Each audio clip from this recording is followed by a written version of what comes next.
Para saudara dan saudari yang Tuhan cintai, selamat pagi dan selamat bertemu lagi dalam renungan harian dari Paroki Santo Petrus dan Paulus Argapura, edisi hari Kamis tanggal 12 Agustus 2021 dalam masa biasa yang ke-19.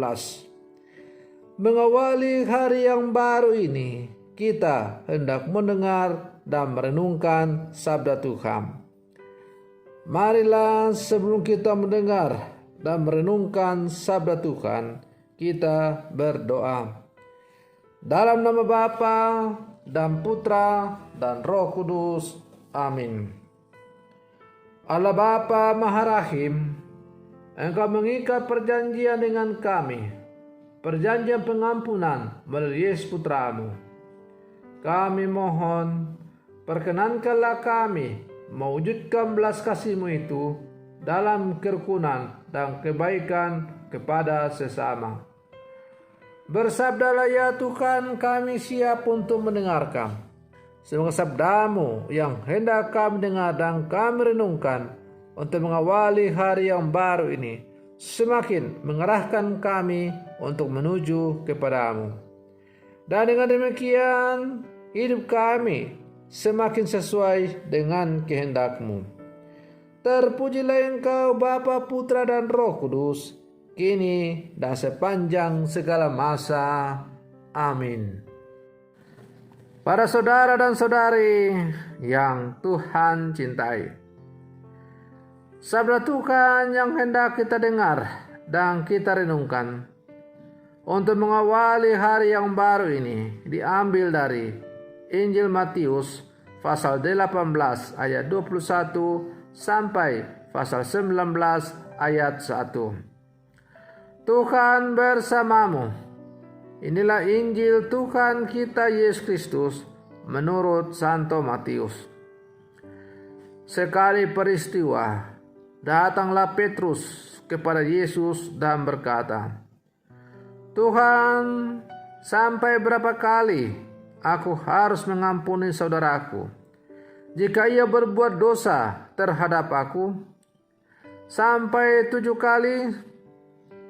Yesus berkata kepadanya, bukan, aku berkata kepadamu, bukan sampai 7 kali, melainkan sampai 70 kali 7 kali. Sebab hal kerjaan surga itu seumpama seorang raja yang hendak mengadakan perhitungan dengan hamba-hambanya. Setelah ia mulai mengadakan perhitungan itu, dihadapkanlah kepadanya seorang yang berhutang 10.000 talenta.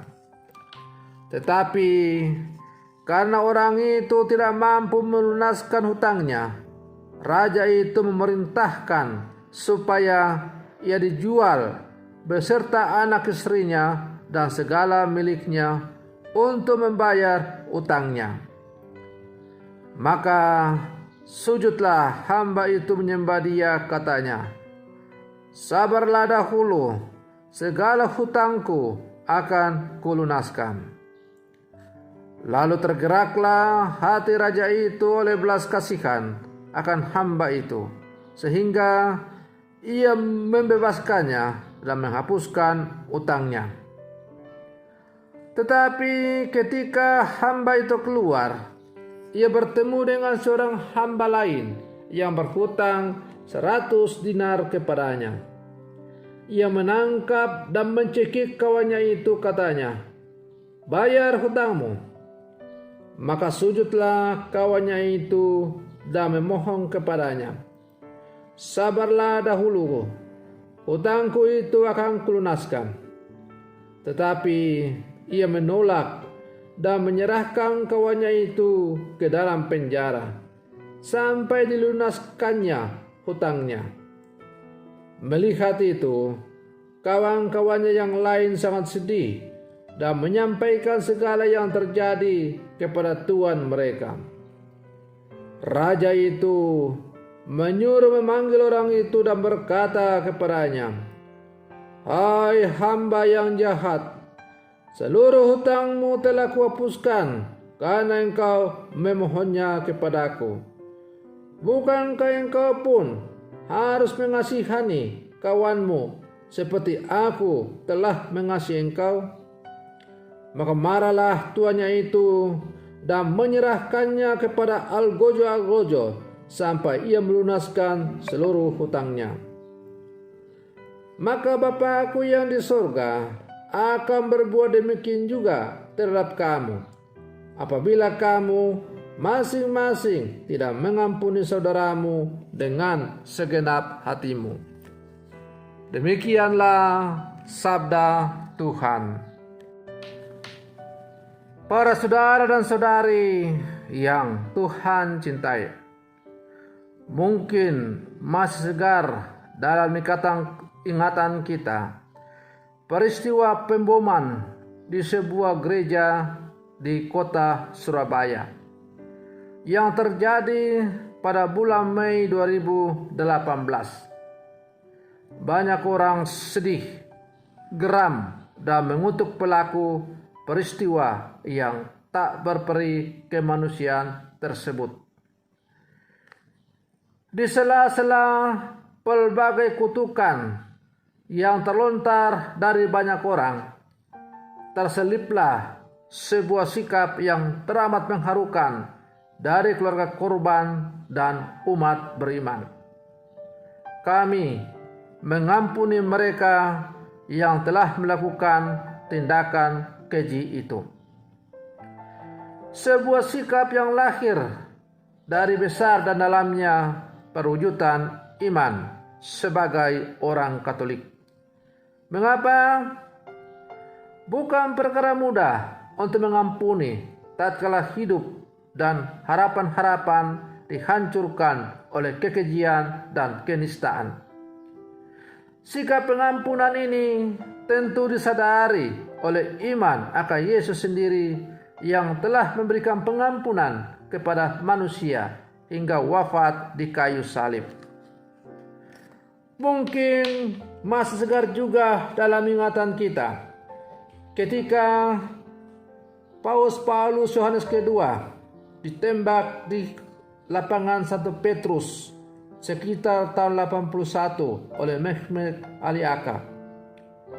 Ketika Paus Yohanes Paulus kedua mengunjungi sang penembaknya di penjara, ia memeluk dan mengampuni perlakuan tindakan keji dari penembaknya itu, meskipun hampir saja merenggut nyawa dari sang paus.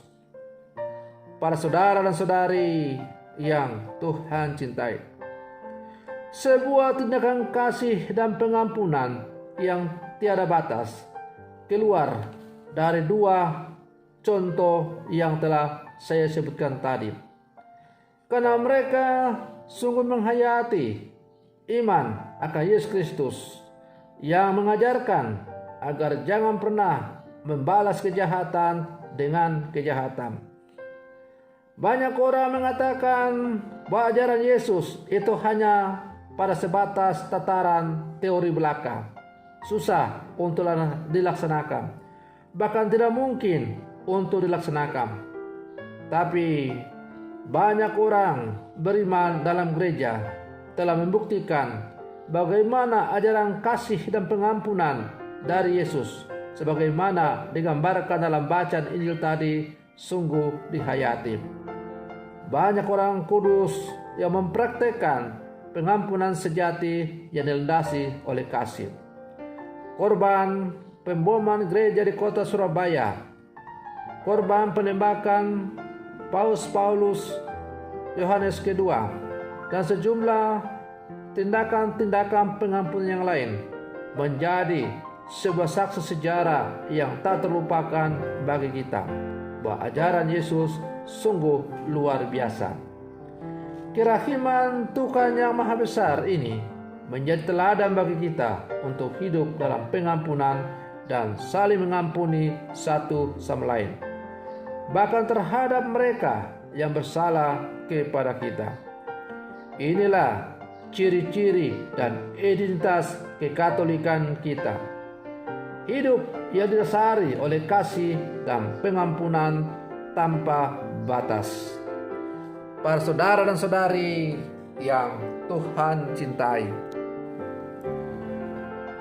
pertanyaan Petrus kepada sang guru tentang berapa kali harus mengampuni terasa tetap relevan hingga kapanpun, termasuk kita yang hidup di zaman sekarang. Demikian juga dengan jawaban Yesus tetaplah aktual hingga selamanya, sampai pada zaman di mana kita hidup ini. Yesus menghendaki adanya pengampunan yang tak terbatas, tanpa mengenal jumlah atau batasan tertentu. Sebagai murid-murid Yesus, kita diminta untuk selalu saling mengampuni dan memaafkan, kapanpun dan dimanapun kita berada. Maka para saudara dan saudari yang Tuhan cintai, bila mana kita mau ikut ambil bagian dalam memberantas kejahatan di muka bumi ini, maka sebagai orang-orang yang percaya kepada Yesus Kristus, kita harus melaksanakan apa yang menjadi ajaran dari Tuhan kita Yesus Kristus, yaitu janganlah membalas kejahatan dengan kejahatan, tetapi balaslah kejahatan dengan kebaikan. Bila orang datang meminta pengampunan, maka ampunilah dia tanpa syarat. Ketika Petrus bertanya, sampai berapa kalikah saya harus mengampuni saudaraku jika ia datang kepada saya? Sampai 7 kali? Yesus menjawab, bukan hanya 7 kali, melainkan 70 kali 7 kali. Artinya, bahwa setiap saat sebagai orang-orang Katolik, orang-orang beriman, kita harus selalu siap untuk melaksanakan perintah Yesus untuk mengampuni siapapun saudara kita yang bersalah kepada kita. Mengampuni orang yang telah menyakiti bahkan menghancurkan kehidupan kita memang bukan perkara yang gampang. Tetapi bila mana kita mampu melaksanakannya dengan tulus, maka berbahagialah kita, karena kita telah memutus rantai kejahatan di muka bumi ini. Maka mari para saudara dan saudari yang terkasih, kita terus menghidupi ajaran Yesus untuk saling mengampuni, rela memaafkan dalam kehidupan kita.